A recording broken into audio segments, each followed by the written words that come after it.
যাদের কারণে সুন্দর স্বাধীন বাংলাদেশ পেলাম, সেই মানুষগুলোর আজকে নিরাপত্তার ব্যবস্থা নাই, সেই মানুষগুলো আজকে নিরাপদ নয়। সেই জন্য এই হামলা কারা করলো? গতকালকে নির্বাচনের তাফসীর ঘোষণা হলো, আরো 2 মাস বাকি আছে নির্বাচনের। যদি এখনই এই গোলাগুলি মারামারি হামলা শুরু হয়ে যায়, তাহলে তো নির্বাচনের দিন কয় হাজার লোক মরবে, এটার কোনো ঠিক ঠিকানা নাই। আমরা এই নোংরা রাজনীতি বাংলাদেশে দেখতে চাই না। স্বৈরাচার একজন গেছে, আরেক স্বৈরাচার আমরা বাংলাদেশে দেখতে চাই না, কাউরে না। দেশের ভিতরে একটা বিশৃঙ্খলা শুরু হয়ে গেছে। নির্বাচন উনি করবে, আরেকদিকে হয়তো সাদেক কাইম ভাই করবে ওই আসন থেকে। এখন সেই জায়গা থেকে উনি যদি দেখা গেছে উনি তাকে সাধুবাদ জানিয়েছেন, আমন্ত্রণ জানিয়েছেন, এটাই তো নিয়ম হবে। আপনাকে জনগণ যদি ভালোবাসে, জনগণ আপনার এমনি ভোট দেবে। এই লোকটাকে দেখছি মানুষ টাকা দিতেছে ওলা নির্বাচনের জন্য। আর কত লোকের জমি বেচা লাগে কেন? আপনি যদি ভালো মানুষ হন তাহলে কি জমি বেচা লাগে? তাহলে জনগণের জমি বিচ্ছা আমরা নির্বাচনে খাড়া করাই বছর এখন ঠিক না বেঠে? এই হামলা মামলা মারামারি খোলাখুলি এরপর নির্বাচন হবে, এই জবরদস্তি আর জুলুম করে বাংলাদেশে আর নির্বাচনের ক্ষমতায় যাওয়া যাবে না। জুলুম শুরু হয়ে গেছে। এই ছাত্র জনতারা, এই যুবক ছেলেরা দেশের জন্য কত কষ্ট করেছে, বুলেটের সামনে নিজের বুককে পেতে দিয়েছে, সত্য হক কথাগুলো তারা বলছে, আর তাদেরকে আজকে হামলা করা হলো, গুলি করা হলো। নাউযুবিল্লাহি মিন যালিক। এই সমস্ত দেখ আমরা এই সমস্ত দেশ দেখার জন্য তো 1.5 বছর আগে জুলাই আন্দোলন হয় নাই, স্বৈরাচারকে বিদায় করা হয় না, এই জন্য তো নয় যে আমার ছাত্র ভাইরা আবার গুলি খাবে। যেমনি নাকি তারা আবু সাইদকে হত্যা করেছে, যেমনি নাকি তারা মুগ্ধকে হত্যা করেছে, সেইভাবে যদি আবারও চলতে থাকে তাহলে এরকম দেশ আমাদের দরকার নাই। যেরকম ঠিক না বেঠে? দেশে এখনো শান্তি আসে নাই কেন? প্রকৃতপক্ষে মানুষ হতে পারে নাই। কেন?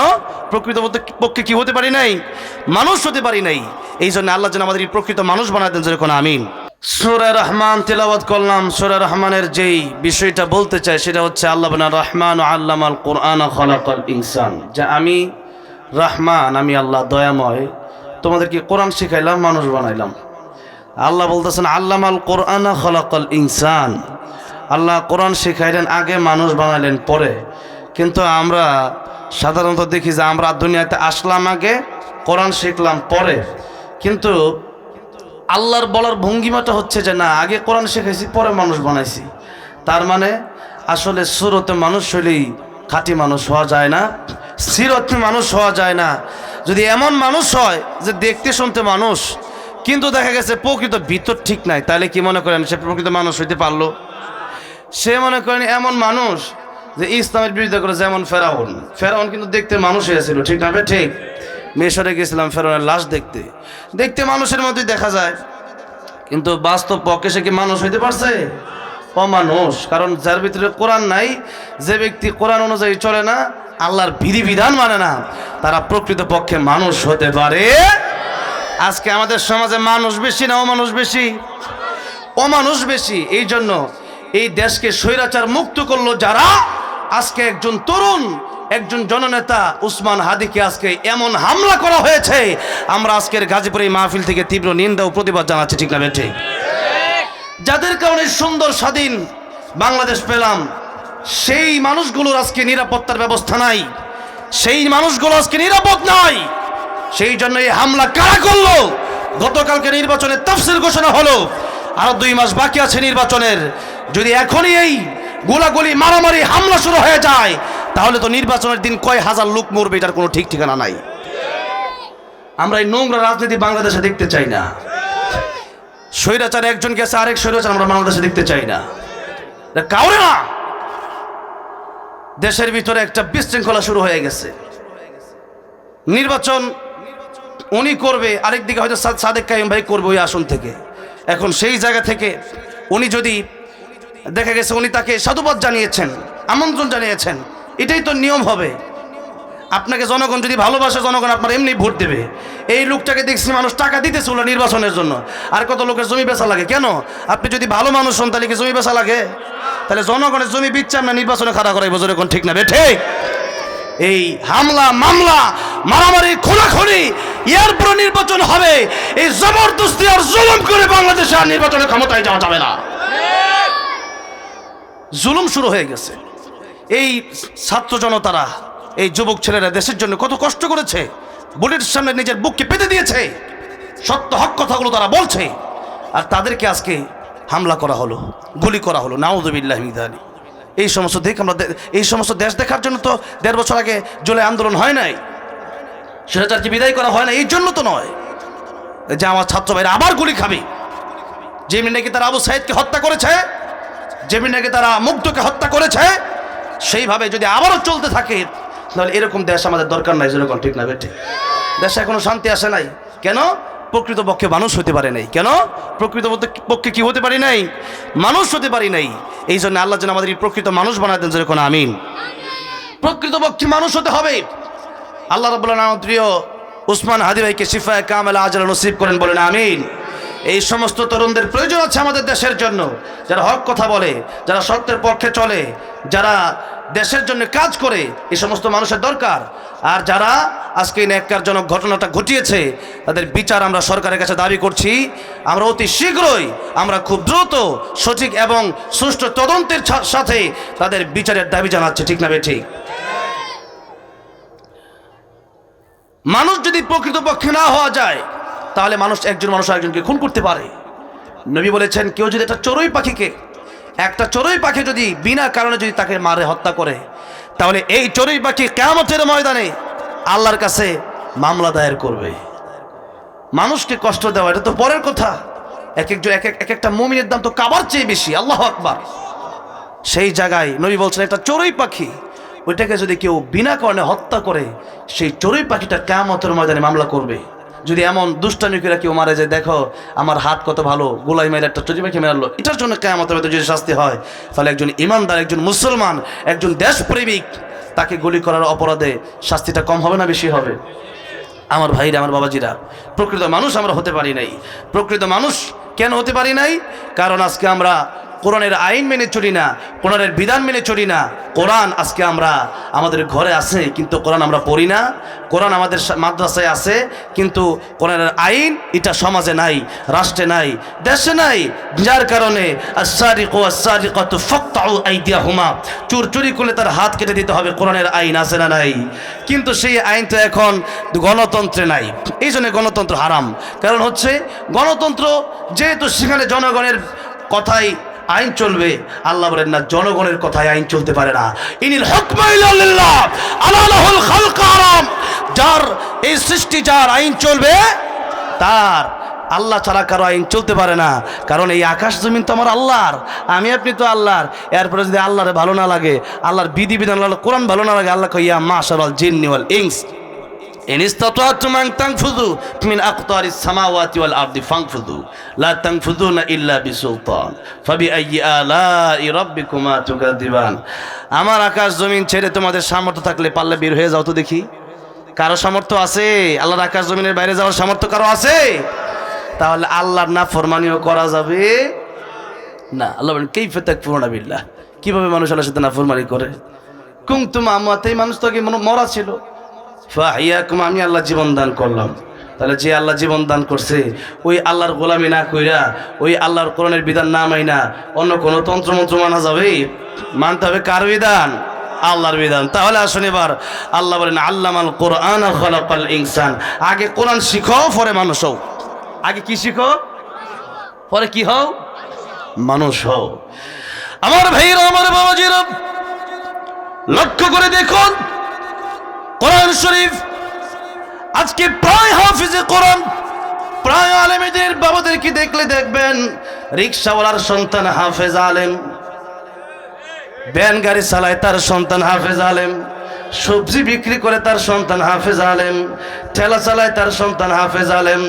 কিন্তু বেশিরভাগই দেখা যায় অল্প কিছু, এটা বাদ দিলাম, কিন্তু বেশিরভাগ দেখা যায় বড় বড় সচিবের সন্তান হাফেজ আলেম বানায় না, বড় বড় ডাক্তারের সন্তান হাফেজ আলেম বানায় না, বড় বড় ইঞ্জিনিয়ার সন্তান হাফেজ আলেম বানায় না। কেন?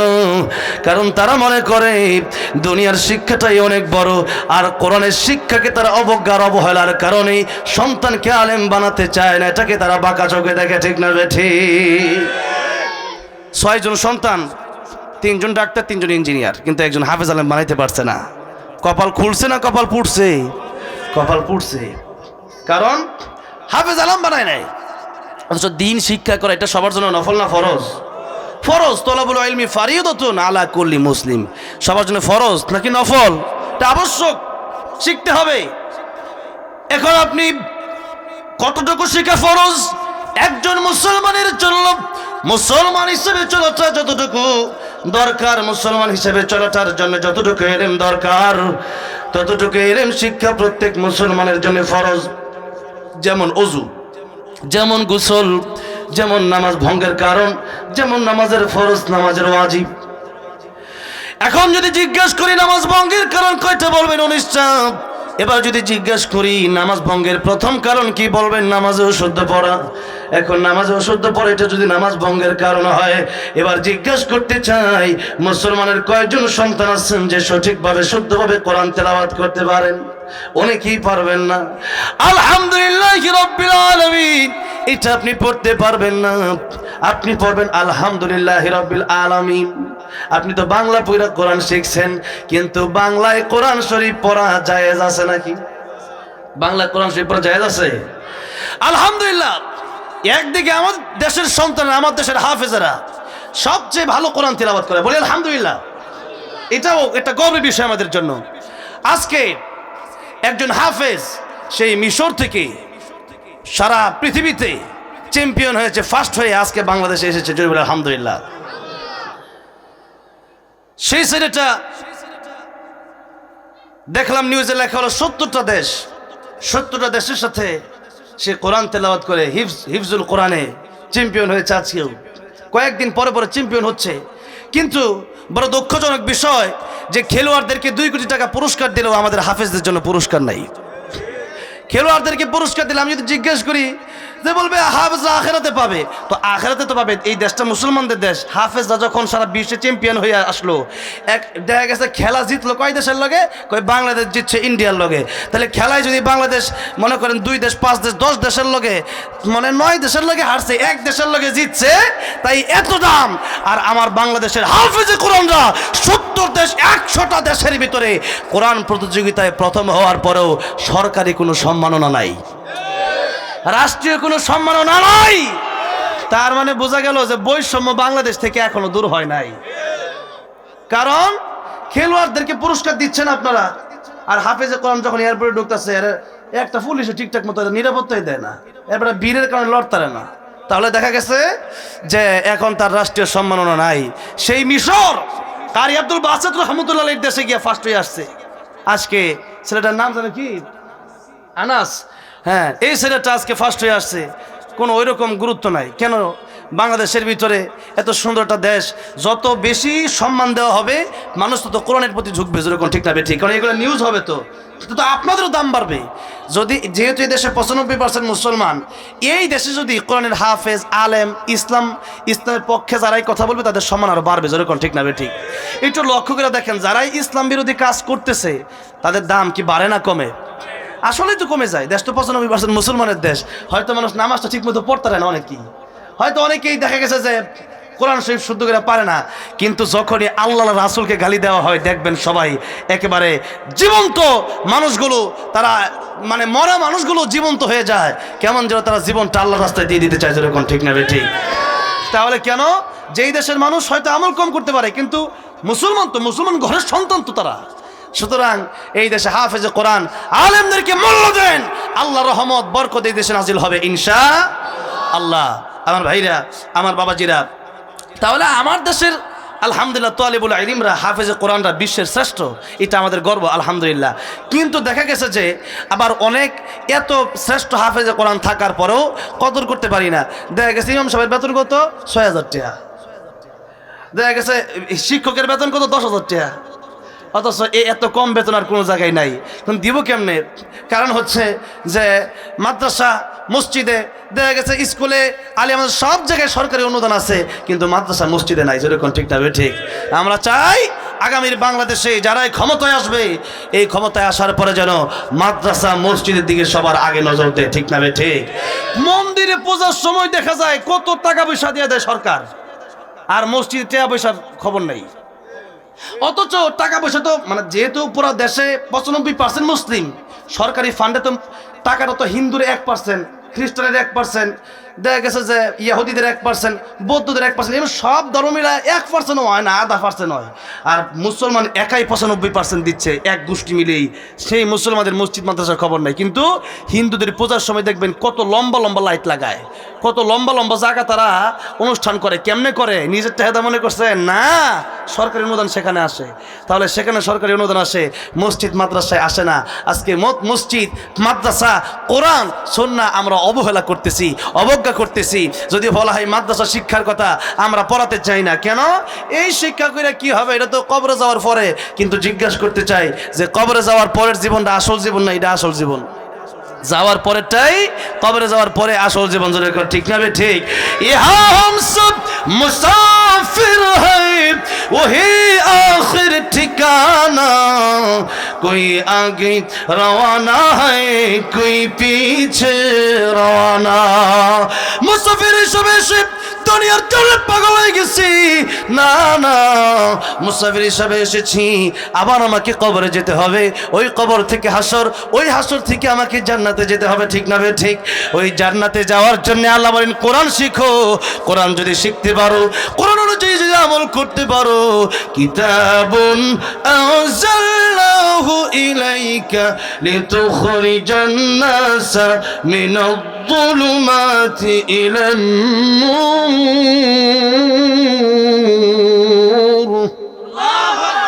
এই কিতাব আমি আল্লাহ নাজিল করেছি ও নবী, যাতে করে আপনি মানুষদেরকে জাহান্নামের পথ থেকে বাঁচায় জান্নাতের দিকে নিতে পারেন। তাহলে এই কোরআন জাহান্নাম থেকে বাঁচায়, অন্ধকার থেকে বাঁচায়, আমাদেরকে জুলুম থেকে বাঁচায় আলোর পথ, জান্নাতের পথ, আমাদেরকে সিরাতুল মুস্তাকিমের পথ আমাদেরকে দেখাবে এই কোরআন শরীফ। কোরআন শরীফ যদি না পড়তে পারেন নামাজ হবে না। আর নামাজ যদি না হয়, কিয়ামতের মাঠে সর্বপ্রথম হিসাব নামাজের হিসাব ধরা খাবেন। তাহলে কি মনে করেন কোরআন শরীফ সহি শুদ্ধ করে তেলাওয়াত করার দরকার আছে না নাই? কু আনফুসাকুম ওয়া আহলিকুম নারা, নিজেকেও শিখতে হবে, সন্তানকেও শিখাতে হবে। কারণ জাহান্নাম থেকে নিজেকেও বাঁচতে হবে, পরিবারকেও বাঁচাতে হবে। এখন যদি মনে করেন যে আমি শিখলাম, আমার সন্তানকে শিখাইলাম না, আমি পড়লাম, আমার সন্তানকে পড়াইলাম না, তাও বিপদে পড়বেন। সন্তান আপনার বিরুদ্ধে বিচার দায়ের করবে। সেই জন্য এই মাদ্রাসা, এটা প্রত্যেকটা মাদ্রাসা এটা এলাকার জন্য নিয়ামত। এই মাদ্রাসাগুলোতে আপনাদের সন্তানদেরকে দিবেন, কোরআন শিখাবেন। প্রকৃতপক্ষে যখন হাফেজে কোরআন হবে, আলেমে দিন হবে, তখন যারা প্রকৃত আলেমে দিন তাদের ভিতরে কার ভয়? আল্লাহর ভয়। যদি আলেমরা এমপি মন্ত্রী হইতে পারে, ওসিডিসি হইতে পারে, ঘুষ চলবে? ঘুষ চলবে? ঘুষ থাকবে না। কেন? কারণ তারা দুনিয়ার কোনো আর্মি, দুনিয়ার কোনো র্যাব, বিডিআর, দুনিয়ার পুলিশ প্রশাসনকে তারা ভয় না পাইলেও তারা আল্লাহকে ভয় পায়। কাকে ভয় পায়? আল্লাহকে ভয় পায়। যার ভিতরে আল্লাহর ভয় আছে সে গুনাহ করতে পারে না। এই জন্য কোরআন শেখার কোনো বিকল্প নাই। কোরআন যখনই আপনি শিখবেন তখনই প্রকৃত মানুষ হবেন। আর কোরআন না শিখলে মানুষ হতে পারবেন না, আর পরকালে জাহান্নামে যাওয়া লাগবে। কারণ হচ্ছে আপনি কোরআনই শিখেন নাই, আপনার নামাজ হয় নাই, আপনি কোরআন শিখেন নাই, আপনার রোজু গোসল হয় নাই, আপনি কোরআন শিখেন নাই, মানে আল্লাহর আনুগত্য যে করবেন এটা তো আপনি এটা বুঝেনই নাই, তাহলে করবেন কেমন আমলটা? এই জন্য আগে ইলম, পরে আমল করা লাগবে। তো ইলম শিক্ষার জন্য এই মাদ্রাসা, এই মাদ্রাসায় আপনার সন্তানকে দিবেন, কোরআন শিখাবেন। এই কোরআন শিখে শুধু একা নয়, যদি হাফেজ হয় কমপক্ষে 10 জনকে সুপারিশ করে জান্নাতে নিয়ে যাবে। যেরকম সুবহানাল্লাহ। না হলে সেই জন্য হাফেজে কোরআন বানাবেন তো ইনশাআল্লাহ। সন্তানকে আলেমে দিন আল্লাহ বানানোর তৌফিক দান করেন। জোরে বলেন আমিন। ওয়া আখিরু দাওয়ানা আলহামদুলিল্লাহি রাব্বিল আলামিন। এই মাহফিল আল্লাহ কবুল করেন, মঞ্জুর করেন। যারা কষ্ট করলেন আল্লাহ বলেন কাল কিয়ামতের উত্তম জাযা দান করেন। আমিন।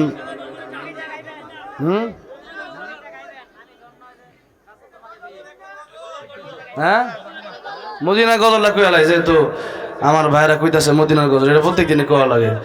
ও মদিনার মাটি রে, সকল সুখ বুঝি তোর কপালে। ও মদিনা রে,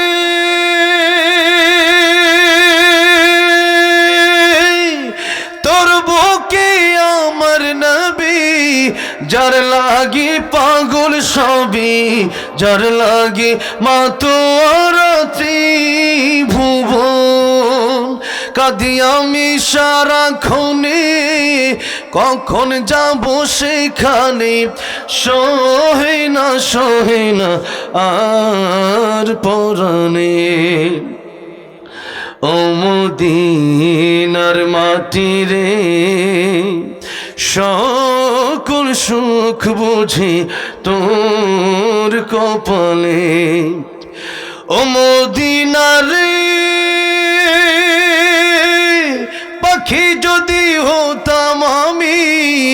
উড়ে উড়ে যেতাম আমি, থাকতো না মনে কোনো যন্ত্রণা। দেহে নাই পাখায় আমার, সাথে নাই টাকায় আমার, কেমনে যাব সেখানে। ও মদিনার মাটি রে, সকল সুখ বুঝে তোর কপালে। নবী বলেন, মান যারা কবরি ওয়াজাবাত লাহু শাফাআতি, যারা আমার কবর জিয়ারত করবে আমার সুপারিশ তাদের জন্য ওয়াজিব হয়ে যাবে। সেই জন্য আল্লাহ ঘর, কাবা ঘর এবং মদিনাতুল মুনাওয়ারা যাওয়ার নিয়ত আমরা সবাই করব ইনশাআল্লাহ। বেশি বেশি দুরূদ শরীফ পড়বো, বেশি বেশি কি পড়বো?